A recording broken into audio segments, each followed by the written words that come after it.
देख के आओ वहाँ के लोगों का रहन सहन, उठना बैठना कैसा है। गुप्तचर सूचना देते कि ढीले ढाले लोग हैं, उठने बैठने का ढंग नहीं है, विचारों में मिलाते हैं। हिटलर क्या करता, 200 सैनिक भेजने होते तो खाली 100 सैनिक भेजता। क्यों? हिटलर इस साइकोलॉजी से अच्छी तरह से परिचित था कि जिन लोगों को उठने बैठने का ढंग ही नहीं है, ऐसे लोगों के ऊपर आसानी से काबू पाया जा सकता है।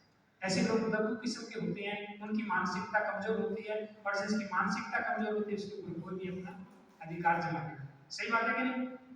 हाँ जी विनाश बोलिए, बोलिए जय श्री राम। तो इसलिए हमारा मनोबल बढ़िया रहे, याद शक्ति बढ़िया रहे, बुढ़ापे में भी कमर ना झुक जाए, बिल्कुल एकदम से जवान बनेंगे तो रीढ़ की हड्डी को सीधा करके बैठने का प्रयास करें। ठीक है, अभी हाथ की उंगली को, पहली उंगली अंगूठे के नीचे, 3 उंगली सीधी हथे के आसपास ऐसे, शाबाश। लंबा गहरा श्वास लेंगे, धीरे से आंखों की पलकें बंद करें, एक बार आप ओंकार का भजन करके फिर कार्यक्रम शुरू करें। गहरा श्वास लीजिए,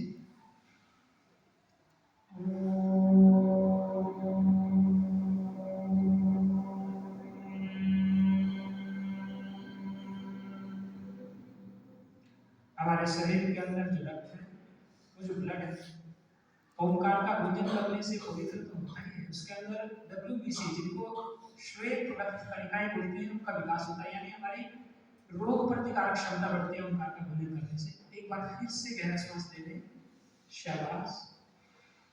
फिर से ओंकार का भजन,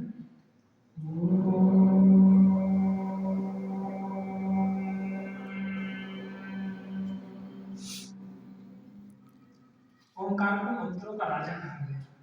जितने भी हमारे वैदिक मंत्र है, विद्यार्थी सबसे पहले ओम को ही बोलते हैं। शिव मंदिर में जाए तो ओम नमः शिवाय, सुबह आकर गायत्री प्रार्थना करें तो ओम भूर्भुवः स्वः, ओम गणेश जी का हम वंदना करते हैं तो ओम गं गणपते नमः, माता विद्या की देवी सरस्वती की वंदना करते हैं तो ओम श्री सरस्वती बोलते हैं कि नहीं? तो ओम, इसलिए भगवान कृष्ण ने भी कहा कि शब्दों में ओंकार की नहीं शुरू करें। गुरु नानक देव हमारे, आप जानते हैं गुरु नानक देव जी को, उनका सबसे पहला ग्रंथ हमारा जो सिखों का जिसको बोलते हैं जपजी साहिब, उसका पहला वाक्य विद्यार्थी एक ओंकार, यही से शुरुआत होती है। चलिए एक बार और करते हैं, बस फिर अपना कार्यक्रम शुरू। खूब गहरा सांस,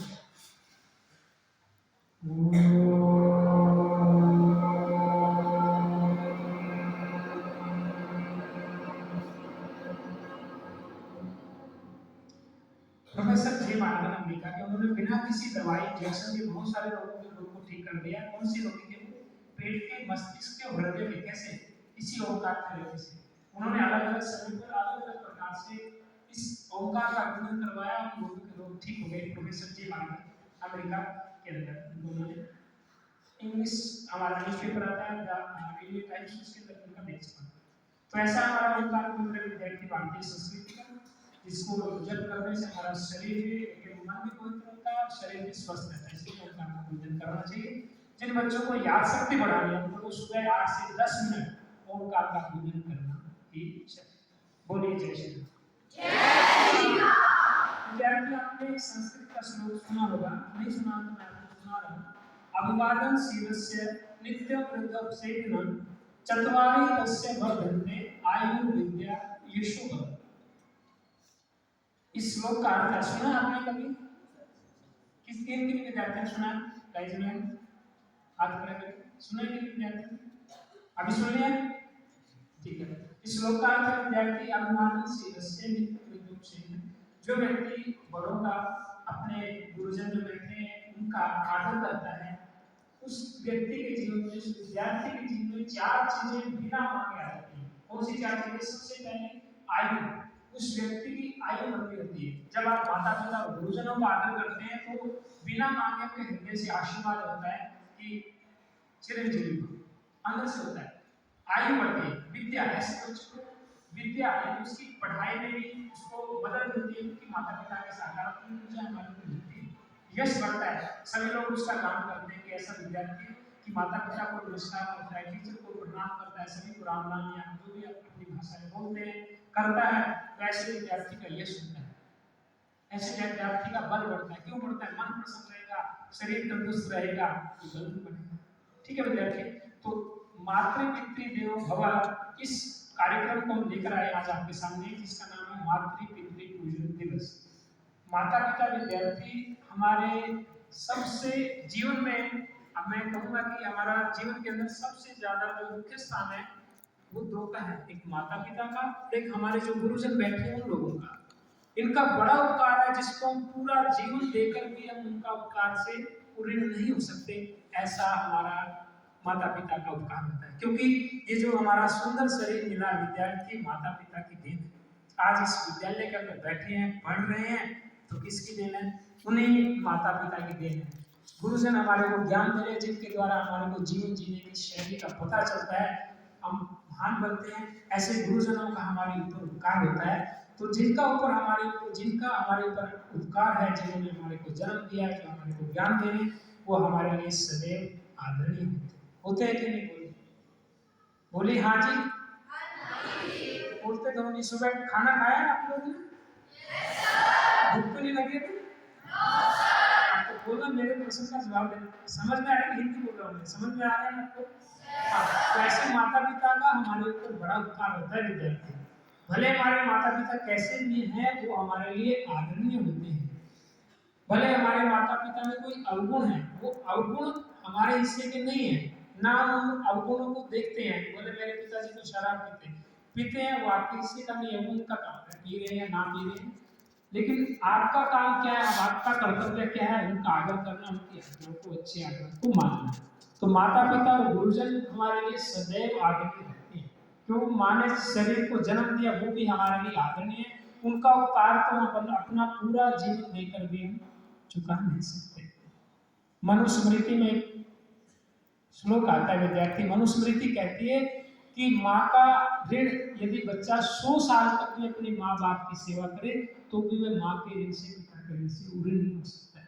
हालांकि 100 साल की आयु बहुत लोगों की नहीं होती, तो 100 साल में माँ की सेवा करे तो भी माँ के ऋण से ऋण नहीं हो सकता। ऐसे माँ का हमारे ऊपर उपकार है, तो ऐसे माता पिता को हम भुला नहीं सकते। आज विदेशी संस्कृति, विदेशी सभ्यता जो है और विदेशी जो हमारे को आकर्षित कर रही है, विदेशों की बातें बहुत सारी, तो उनके आकर्षण में, उनकी बातों में आकर के हम माता पिता से दूर हो रहे हैं। आज आपने देखा होगा हमारे देश के अंदर बहुत सारे वृद्ध आश्रम बनाए जा रहे हैं। वृद्ध आश्रम बनाने की जरूरत कब पड़ती है? जब माता पिता को अपने घर में स्थान न मिले, तभी तो वृद्ध आश्रम बनाते हैं। तो वृद्ध आश्रमों की संख्या बढ़ रही है। क्यों बढ़ रही है? क्योंकि हम विदेशी संस्कृति को फॉलो कर रहे हैं। ये हमारा दुर्भाग्य हम कहेंगे विद्यार्थी कि हम उनकी संस्कृति अडॉप्ट कर रहे हैं। वो लोग हमारी अच्छी बातें आज लेकर के थोड़ा आगे बढ़ रहे हैं। आज विदेशों के अंदर भी प्रार्थनाएं सभा आयोजित होती है, वहां पर भी ओंकार का पूजन होता है, गम गणपति में भी बोलते हैं, वहां के विद्यार्थी सरस्वती वंदना करते हैं।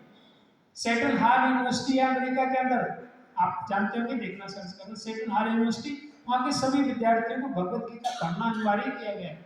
गीता के श्लोक बोलते हैं। वो लोग हमारे देश में आकर के, आपने देखा होगा कुरुक्षेत्र में गए होंगे अभी गीता जयंती महोत्सव था, किसी ने देखा होगा, तो वो लोग हमारे देश में आकर के अपने देश की वेशभूषा, कुर्ता, जो भी अपने देश की वेशभूषा डाल करके हरे रामा हरे कृष्णा करते हैं। क्यों? उनको यहाँ से फायदा हो रहा है, और हम उनकी गंदी बातें अडॉप्ट करते हैं, तो ये हमारे लिए अच्छा नहीं है। उनकी गंदी बातें क्या है विद्यार्थी? आपको देखा होगा विदेशों में, देखिए रहने सहने का बहुत बढ़िया है, पैसा होता है, खूब सुख सुविधाएं, लेकिन एक चीज नहीं है जो सबसे जरूरी, वो है संस्कार। अच्छे संस्कार, अच्छा चरित्र जो है वहां पर नहीं। बच्चे की शादी होती है, उसी दिन से बच्चा माता पिता से अलग हो जाता है। तो क्या ये सही है? बच्चे माता पिता से अलग हो जाए शादी करके, अलग